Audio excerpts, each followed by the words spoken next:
You're watching The Breakfast Club. Morning, everybody. It's DJ MV Angela Yee, Charlamagne the Guy. We are The Breakfast Club. We got a special guest in the building. My man, Jay Williams. What up? Happy to be here, man. All weekend, I didn't have no cable, no Wi-Fi because I moved, so it wasn't set up yet. So I finished your book, Life Was Not an Accident. I had to put it down every few chapters. I was like, this is so depressing. Well, first off, I'm glad you didn't have the internet. I hope I don't have it, too, because I've been getting killed with the Young Heezy comments. The Young Heezy? I'm so over it. I'm so over it. I don't want to ever talk about him again. So let's move on. Andrew Schultz beat Jay Williams in the game of one-on-one basketball. Yo, it was horrible. It was horrific. The game was a 7, and I spotted him 6 points. And it was like the last shot that he made bounced off the rim like 3 times, and I just never heard the end of it. Like people were like, yo, you're going to write a chapter about the Young Heezy? I'm like, no. I'm not going to write a chapter about Andrew Schultz. Never. Now tell us your story. Of course, you're from New Jersey. Uh-huh. You went to Duke. Yep. And then got drafted number 2 right behind Yao Ming. Yep. Got drafted by the Bulls. Got a chance to play for a city that any kid would dream of playing for. Mm-hmm. Had Jordan's locker. And look, my thing is I never had money before. Like my family, my mom worked 2 jobs. My dad worked up every morning at 4:30 a.m. to go into the city to grind, to work. Didn't come home until 10 o'clock, 11 o'clock at night. So for me, all of a sudden, you hand a 21-year-old several $1 million and just say go. And for me, like, look, when I was a young kid, like I wanted to be an NBA player. Like I watched He Got Game, right? I watched Jesus Shuttlesworth. Right. So part of me wanted to live that life. So, plus I came from Duke where I wasn't used to losing. So all of a sudden you come to a team where you lose all the time. And dudes started going crazy, talking to girls during games, partying the night before games, smoking weed before games. And it's easy to get lost in that when your teammates don't care. Why should I care? It's easy to get lost into that. And then that led me overall to eventually just doing what I wanted to do when I wanted to do it.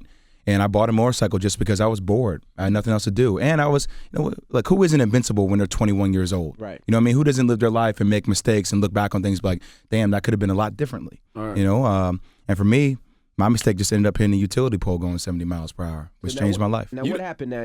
Of course, you drafted to the Bulls. You decided to buy a motorcycle. Uh-huh. Now, I thought when NBA players play, they usually don't allow them or want them to buy motorcycles. Well, they weren't. How does that sound, though? Doesn't that sound a little bit? It sounds crazy, but it's the same thing with insurance. But your manager was like, or your friend, your agent. Your agent told he you was not to basically get on like, that bike. do not do it. I don't know why you're riding that motorcycle. Here's the thing, though. Like, you start making money, you have a lot of people that end up telling you what you want to hear because they're afraid of you losing you as a client. Right? So this position I was in at the time was like a power struggle, where it's like my whole life people been telling me what to do. Right? My whole life people been telling me, yo, you don't say this, but you can say this. Right? So there's been a governor on how I live my life. So now when I finally feel like I'm in control and I have my own money, like, oh no, I'm gonna do what I want to do. Like now, all of a sudden, the roles have become reversed. You like the girl in high school who parents keep them in the house. As soon as they go to college, they turn into the hub. I'm gonna go wild. Yeah. Which I mean, like, look, you guys have got your own money in different ways. It's like, I never got a chance to go out to a club and get bottles and get. Those are little things that just, as a kid from Plainfield, New Jersey, I dreamed about that kind of stuff. I dreamed about jumping on a G4 and going out to Vegas and partying and doing that stuff. And especially when you lose and people don't care about losing, it's easy to get lost in that. All these years, I thought you just had a broken leg. Nah. But reading that book, I'm like, bro, I would rather have AIDS than everything you went through. I'm serious. Yo, sometimes you say so much stuff. My new saying is I can live through anything if Jay Williams made it. I used to say if Magic made it. Well, at one point you Jay did Williams. try to kill yourself, though. Twice. His penis couldn't even get hard. Go ahead, tell him all the injuries you had. Penis couldn't get hard? Yo, for like a year and a half. I might be. Yo, let me just tell you, I would wake up, my boys would play pranks on me. Like they would be playing like porn in my room when I would wake up. And I would be like, what am I supposed to do with that? Nothing would happen. No reaction. Did you tell them that your penis couldn't get hard? Dude, my pubic symphysis split 13 inches. So imagine like when a lady has a child, it splits, right? Mine split beyond that. So I had no nerve feeling in my lower half at all. Did your legs go through the pole like that? Pretty much what happened is when I popped the wheelie on the bike, right? So you was wheeling. I was in third gear. I popped into neutral. I revved the engine twice. On the middle of the third rev, the bike slipped into second. I popped the wheelie. I tried to bring the bike down, but when I brought the bike down, my momentum pulled the throttle even more. And next thing you know, you look up, you see a utility pole. I tried to turn at the last second, clips the whole left side of my body. So I dislocated my entire left knee, which I tore every ligament in my knee. I tore my peroneal nerve, which allows you to pull your foot up and down. And I severed, I kind of split my pubic symphysis by 13 inches, which is crazy. So I've had over 10 plus surgeries, man. Like I have a scar. I know you can't see. I got a scar on the side of my leg. The scar right here is 150 staples on the side of my leg. slits on the inside because when I had surgery, they put 4 slits on the inside of my leg in order to like release the tension. And yeah, man, it's The crazy thing is, you said you felt like you deserved it. just because I was living my life differently, man. You know, my parents tried to raise me the right way, and I just felt myself going down a different path, man. It was a path of money and arrogance. You know what I mean? And it's something that we see all the time, you know, in today's society with people doing crazy, idiotic things where it's easy to sit back and be like, why would you ever do that? But it's easy to get lost in the glitz and the glam, like the glamour and the fame, man. It just, I was lying to people. I was cheating on my girl all the time, regardless. I had no respect for her. I was spending money frivolously. I was talking back to my parents and some people, you know, in power positions in my life. And I started. If you'd got $100 million, you'd have been totally out of control. I would have been a problem. Yeah. I was already becoming a problem. I only got $3 million. Yeah. You know what I mean? So I can't imagine like James Harden, some of the money that they be getting, $100+ million. I mean, your reality becomes warped. It's not real. Right. You know what I mean? You can have anything whenever you want it, and nobody on your team is going to say no. You know, so you tell me how that's reality. That's not real life. Do whatever you want. What I find interesting about you, man, I feel like you never believed in the power of positive thinking until later. And I felt like your mind was so strong, a lot of the things that happened to you, you brought upon yourself just by thinking them, because you would always think the worst, from what I got from the book. Well, it took me a long time to get to that point, right? Yeah. I mean, man, you go through being in the hospital for 2.5, 3 months to, you know, having your lower extremities not really be able to work, to not being able to get an erection for 1.5 years plus, while you have a girl who's trying to stay with you through this accident, even though you've cheated on her, you treated her like trash for a long time. Noel. Right, Noel. Yeah. So It's hard to stay positive, dude. yeah, it's like, That yo, whole and ordeal. here's on top of it, man, I had a lot of anger into me because at first I did this to myself, right? So I couldn't blame nobody. And secondly, there's still not a day that goes by that people don't remind me of that. Like there's still like, I was on my way here today, and our driver, right, a guy named Paris, cool cat, he was like, damn, man, I know you messed up your career like that. Now, he don't mean to say it. Right. You know what I mean? He's saying it in a nice way, like it's not malicious or anything, but he's just trying to start a conversation. You know what I mean? So people would say to me, like, when they're trying to recognize, say, oh yeah, that's right. You're the dude that threw away your career at that motorcycle accident. Man, Threw away you your killed me, man. You killed me that day. Like, you were the one. And I was like, yo, you don't think about, I thought about I was the one too. But so I was a very dark space for a long time, man, which allowed me to be addicted to Oxycontin, do drugs, drink a lot, and just not give a shit. But even before that, like I think about when you, I guess when you wanted to go to Rutgers because you didn't get accepted to UNC. Mm-hmm. And your father was like, no, we honor, Commitments, yeah. so let's go down and at least have the meeting with Coach K. And the Duke. whole time you was like, I hope it rains. I hope the storm comes. Yo. I don't want to go to Duke. I'm like, why is he thinking like that? Because I wanted to go to Rutgers, man. All my boys are back in Jersey. You wanted to right? stay home. And so I wanted to be And you were that really dude. young at that time. I was 17. Right. I was a kid. Right. You know what I mean? Like for me, it was like the pride and the hope of staying home. Like that outweighed going down to North Carolina. And plus, I was afraid about the South, man. You hear all these damn stories about the South and the KKK and racism, all that stuff going on in South Carolina with the flag up and stuff like that. I didn't want to deal with that. Right. No, I just wanted to stay home in my little pocket. Right. But, you know, it was, thank God my dad forced me to think outside the box, which, you know, opened up my views in life. I love that quote your father said. Your father told you that you want to be a king amongst men or a king amongst kings. Yeah, man, it was deep. And that's when I finally put together, I was like, nah, you know what? Like, I want to be the best amongst the best. So when your leg got messed up, did you try to come back to the Bulls, or try to come back and play basketball? Yeah.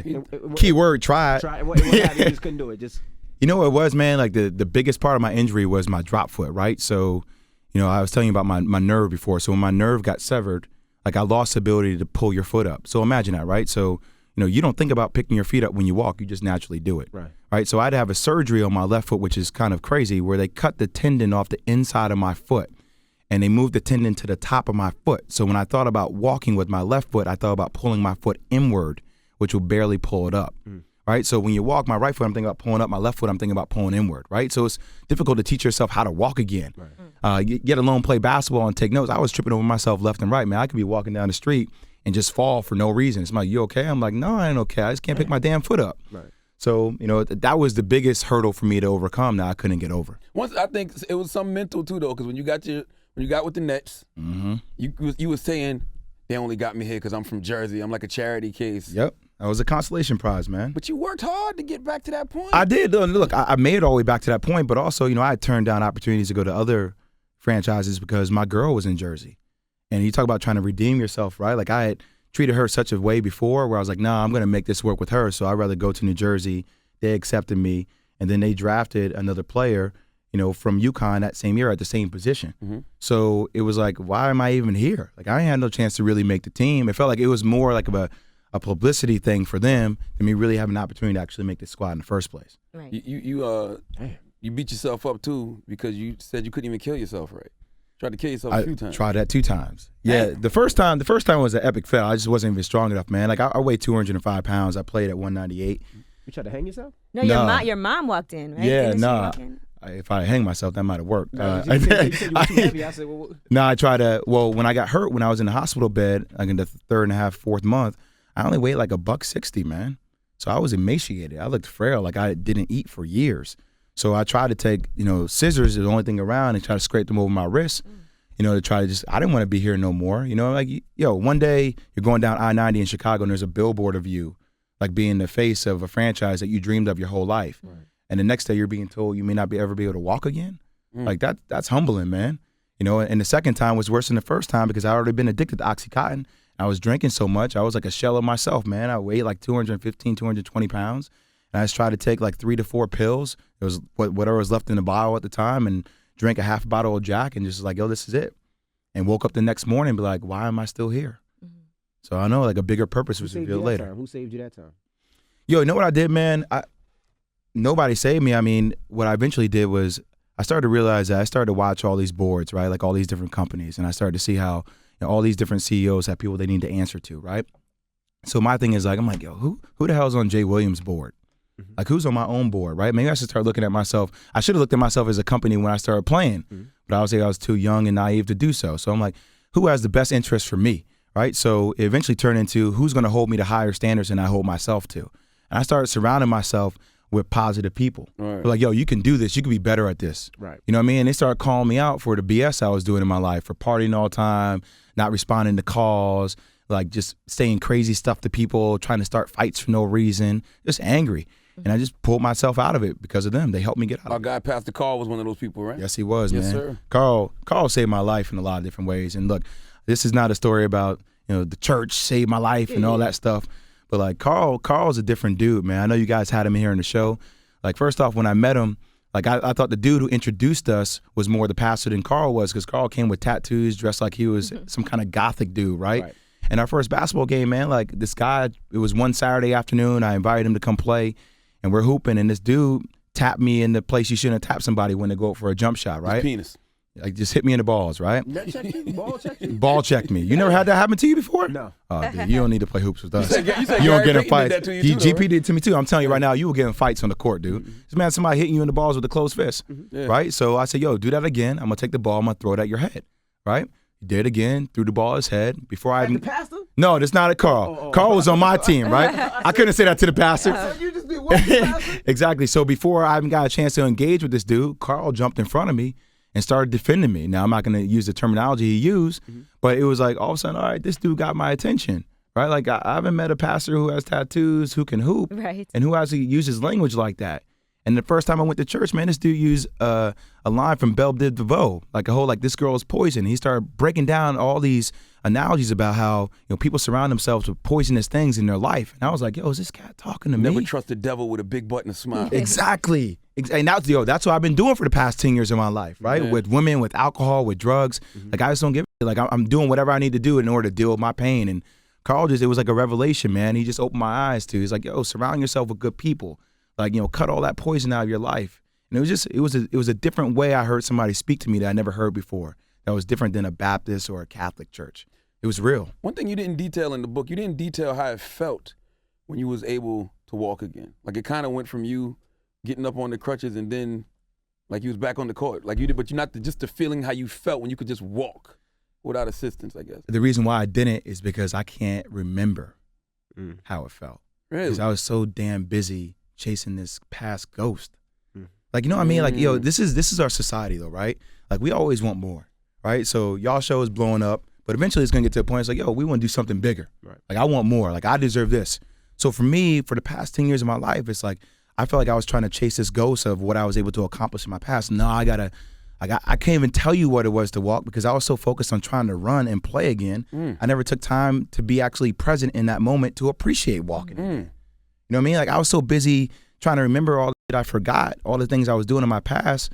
I was angry. Like I had a lot of animosity in me towards what I threw away because I did that to myself. You know, and you watching hoop games, you see dudes, it blows my mind when I see guys like Reggie Jackson get paid $80 million. Like it's real talk. Like you watch hoops and like with the CBA inflating the way it is, like dudes are averaging like 13 points, getting paid $70 million for averaging 13 points. Tristan Thompson. Are you kidding me? Like he didn't even start and he got paid $90 million. And you're like, yo, really? Like I threw that away? Like I was averaging 9 and 4 or 5, but my second year, if I had bumped up 4 more points, like think about that. That's a legacy, man. That's money. You get $80 million. That's money you got for the rest of your life. Now you play ball now, though. I still play. Yeah, I still play. Now I see you play. Not with well, Clue. according to Young Hezzy. Yeah. Oh, stop it. Stop it. You know I want a rematch, dog. Now you play with Clue. How is Clue? Oh, is don't Clue, get me started. I can't. Is he that trash? Yo, Clue wears the wave cap to the gym. Clue wears the wave cap to the gym, and then he has the mouthpiece. The money team mouthpiece. In 19, and let me tell you what it does. He warms up on the side hoop for like 20 minutes, right? Like he gets like a good lather going up. And then the game is about to start where he's on. And they're like, all right, we're about to start. And then Clue's like, nah, I got to tie my shoes. I'm like, yo, you've been warming up for 20 minutes. You going to tie your shoes now? And he calls a foul every time. Every play, he's like, yo, foul. And he take. I can't. I love him. That's my fam. I love him. But like, I thought he was going to him. be really good based on the way that he dresses and He dresses like he comes color coordinated to the gym though. By the way, and based on all the ish that he talks, but he was not really that good. Yo, he comes with the fresh kicks. He comes with the outfit that at least costs him like $300. I'm like, yo, who puts together hoop outfits like that? By the way, there's too much preparation that goes into that. Yeah. I mean, and then he just talks, yo, and he'll call foul. He'll argue every possession, dude. It's like. You will get in a 20-minute argument with Clue about whether it was a walk or not. I'm like, Clue, stop calling charges and pickup ball, yo. He was like, it was a charge, yo. If you were watching LeBron James play right now, that would be a charge. I'm like, you were not watching LeBron James play right now. We're watching these dudes at Chelsea Pier. Stop it. Now, let me ask you something. That's Clue. It seems like there's a lot of foreshadowing that you had in this book about things that were going to happen later on in your life, like as far as dreams that you had and kind of things that people have said to you and feelings that you had. Do you feel like a lot of what happened was just your destiny? I feel like everything happened for a reason. I know people think that's crazy, but I don't know who I would have been if I had continued down that path. You know what I mean? I try to talk about different scenarios, and one of the things I appreciate about Shar is, the way certain people live their life, right? So I look at the path I could have went down, and it's a path that obviously happens in corporate America, happens all around hoops, all around professional sports, where I would have been that dude for sure that would have kissed my wife, kissed my kids goodbye before I got on the private plane to go to my game. I would have landed in a different city. I would have went to a club. I would have picked up 2 chicks or hung out with a chick or whatever. I would have partied the night away. I would have started a relationship with them. And then I would have came back home and kissed my wife and kissed my kids again. Like, I miss you. I love you so much. Like it's so easy to start living multiple lives. You know what I mean? And not even remember, like trick yourself to the point where you don't remember what the hell you were doing the night before. Because you justify it. Nah, that was just that over there. That's not who I really am. Where you actually have no idea who you really are. So I don't know if I would have became that person. I was headed down towards that path. That's real you said that because I remember when I got fired from my second radio job, I knew I got fired because of what I was doing. Like I was bringing mad girls to the station, just using the position for the wrong reasons, using the microphone for the wrong reasons. And I knew God did that to me, but I was like, it didn't end my career. You know what I'm saying? Like you said that you deserved it, but it totally ended. But it started him career. on a whole different path. Like it started me on the path where I just didn't give it. Like it started me the path where it's like you get to a certain amount of, people just kissing your ass to a certain point where it's like, oh, okay, like where are you gonna tell me I can't do that? And it happens all the time. I mean, go to an NBA game right now. Like go to a bad team in the league. I guarantee you'll see a ball boy getting a number from a girl in the game. Right. While the game is going on, there'll be a chick on the corner who'll be dressed to the 9, and there'll be some ball boy over there like, yo, take down blah, blah, blah's number. Call you later. I mean, that's how it was. It was like, it was so accessible that, it became your reality. You told me other players used to get high too. I read that in the book. Which is so crazy. And look, Jalen's my boy. And obviously, but the real talk, Jalen's a politician. Jalen plays the game better than anybody, right? And he wrote in his book, he was like, oh yeah, Jay, he was going through difficult times adjusting from Duke to the league. And that was true. I wasn't used to. I was 95-13 in my 3 years in college. I lost 13 games in my first month in the league. So that was difficult for me. And he was like, well, none of the guys ever smoke weed before games. That's not true at all. And I was like, what are you talking about, dude? Like, I didn't smoke before games, but I smoked throughout the year.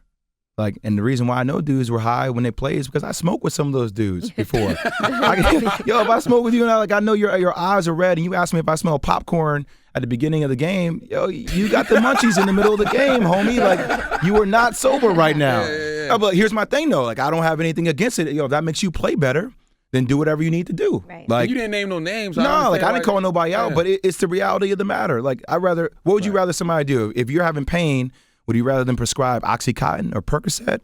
Or would you rather them take a hit of marijuana? Did that piss you off? Like when you were sitting back watching at home and whoever was smoking weed probably still was in the league and you was like, look at this one, still high out there playing? No, man, because, my thing is like, I don't get angry at dudes I play with. Like, I want the best for everybody. I get mad. I'm like a fan now. I get mad at dudes I think are like, I'm like, yo, that dude's kind of a bum. He got 60 million?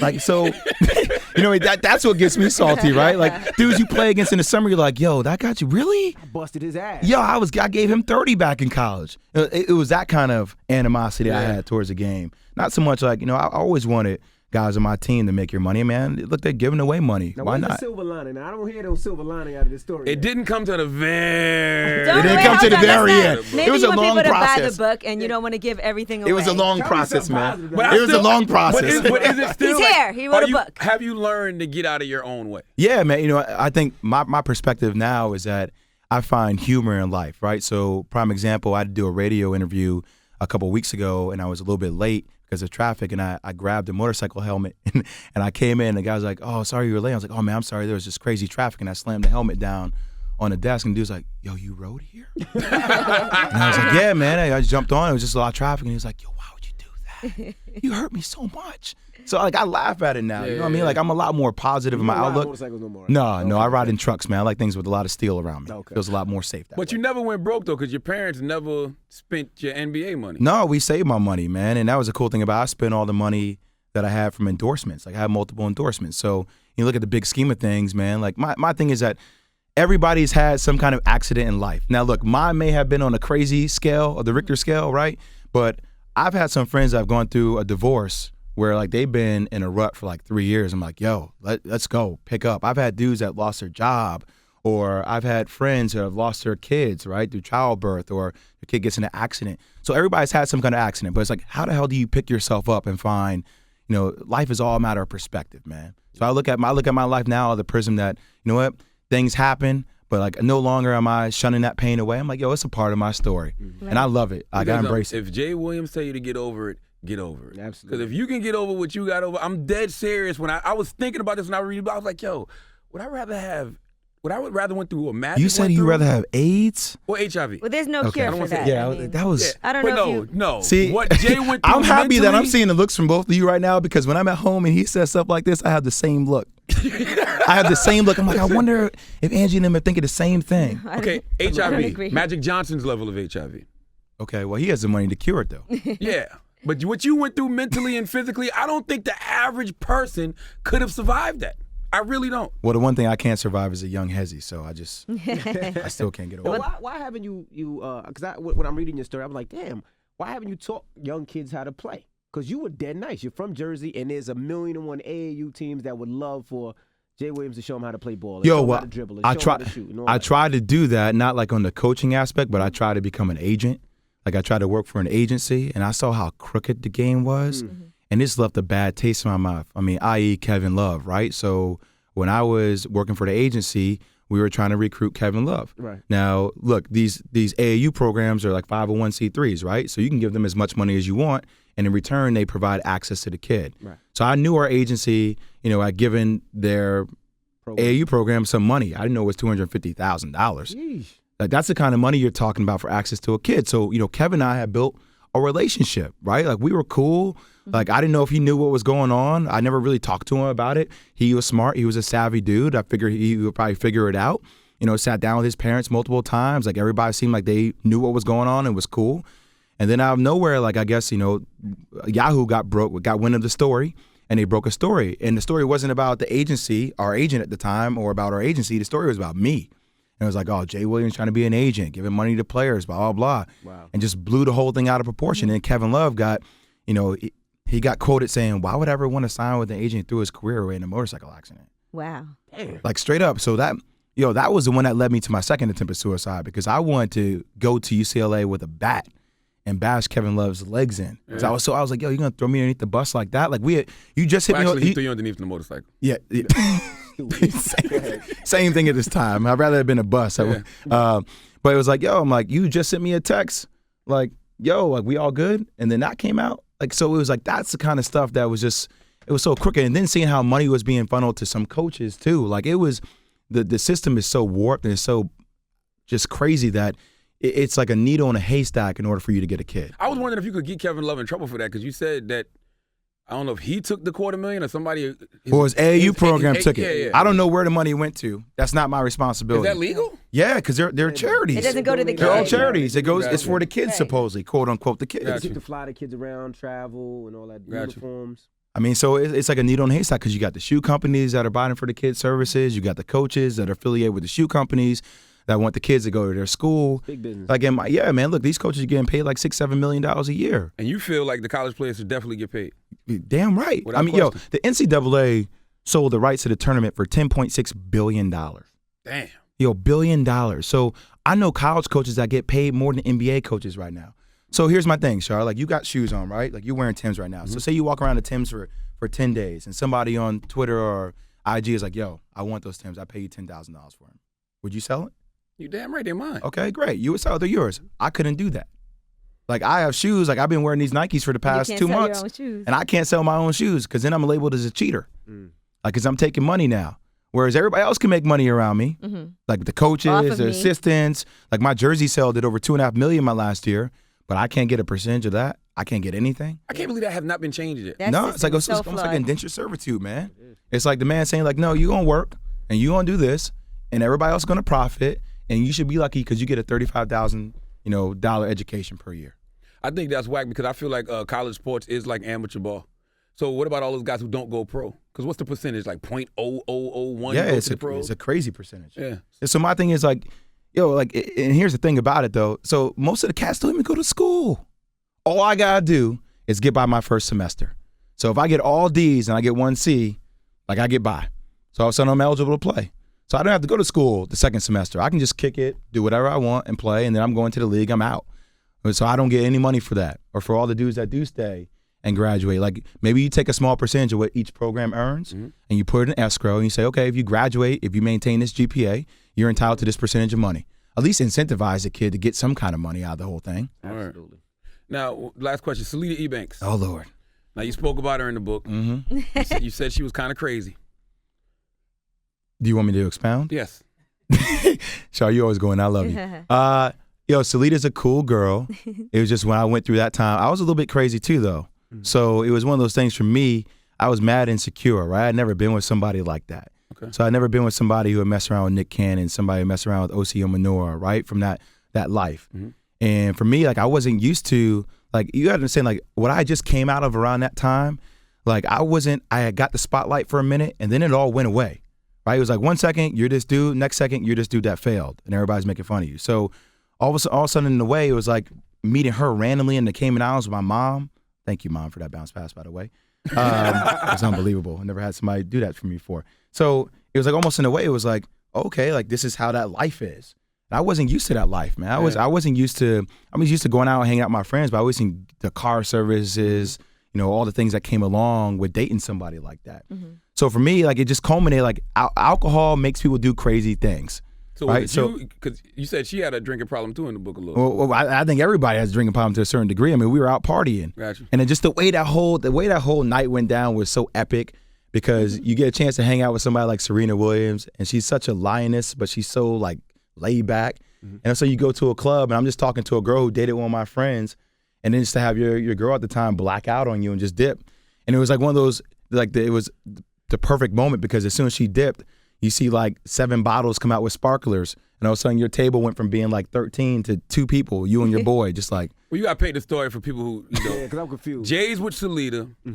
Salita's like, I got a friend for your dude. The girl ends up being Serena Williams. So we go to dinner. Everybody's kicking at dinner. My boy's like, yo, your girl invited Serena Williams? Really? This is going to be a great night. So we started drinking at dinner, right? We started having drinks, doing shots of tequila. Then it's like, yo, we're going to go to SL. So everybody gets in the car service. She's like, yo, we got our friends meet us there. Mm-hmm. We go in. Her whole crew's there. My crew's there. Where everybody's chilling at the table. We walk in, see the host. He's like, oh, hey, what's up, Jay? Talk to her for a second. Hand her my ID. I see our waitress come over. It was a girl that my boy dated in the past. Mm-hmm. They dated for like 3-4 years. I was like, oh, yo, what's up? Hug her. We catch up for like good 4 or 5 minutes. Could have been, who knows how much long we were catching up. Next thing I know, I turn around, I see Salita up in a frenzy. I'm like, oh, what's happening? And before I even get a chance to get to her publicist comes to me and is like, yo, we're leaving. And I'm like, well, hold on a second. Like, let me talk to her. Like, I'm not talking to you. And by the time I get around to talk to her, I don't even know what she says to me. It's like blackout status. Right? Just like laying it out on me. And she dips out and Serena says, I'm sorry. She leaves. And next thing I know, these 10 damn sparkler bottles are coming towards my table and the music stops. And I'm like, oh, ain't this a bitch?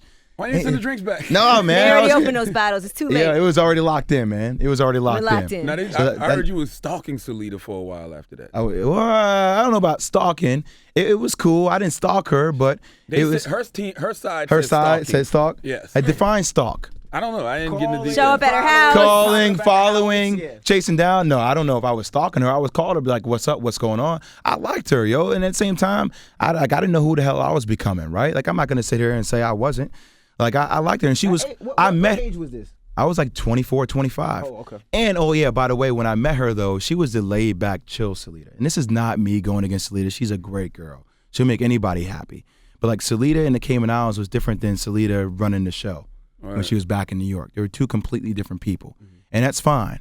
And then my next relationship was something that, she was like, well, I can't believe you would do that. And she started talking to me, and it was like, was that Roxy? You didn't say her name in the book. That was Roxy, yeah. That's when I met him, actually. He was dating Roxy at the BET Awards. I'll never forget that, being at the BET Awards and you're dating Roxy, right? I'm dating Rock. And I'm sitting there, and that's when she just tongued down TJ on the set. And you're like, what? Salita did. Oh, no, Roxy. That was at BET Awards. I don't know if you remember that. Yeah. They kiss full blown. Oh, I remember and that you're on like, stage. Yeah, you're like, yo, this is all happening right now. I remember that. This is all happening right now. But y'all didn't break up after that. I saw you guys. No, yeah, it took us a while, and I was insecure. Some things in her past too, and there were certain things that happened with me that I wasn't, fully upfront about, and that's the industry though, man. Dating people in the industry is difficult. In the book, you said Salita can't stand Roxy. Well, that's what she said. I didn't say it. Why didn't you name her name in the book? It's because it wasn't one of those things. Look, it was going to bring attention to whatever it was, and that's interesting because Salita was dating Terrence J. It's all full circle. It's disgusting. I don't even know how to talk about it right now. Wow. Well, the book is out right now. Life is not an accident. Lay out. I know. This turned into Superhead somehow. I know, right? Out of nowhere. Hold it up. You. Hold up the book. Life is not an accident. It's a great memoir. Like, incredible. Or your words, it was sad and depressing all the way into the last chapter. You'd rather have HIV.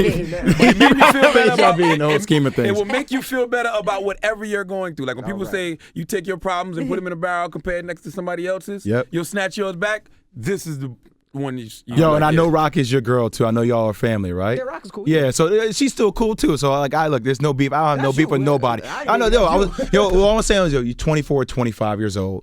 It's always differently when you look back at things when you're 34. You know what I mean? As you get older, you're like, really? Like, I did that? So I called attention to myself, too, in the whole thing. Did you smash Salita Eubanks? Oh, stop That was his girlfriend. What would you think? Of course he did. It's the Breakfast Club. Never did. The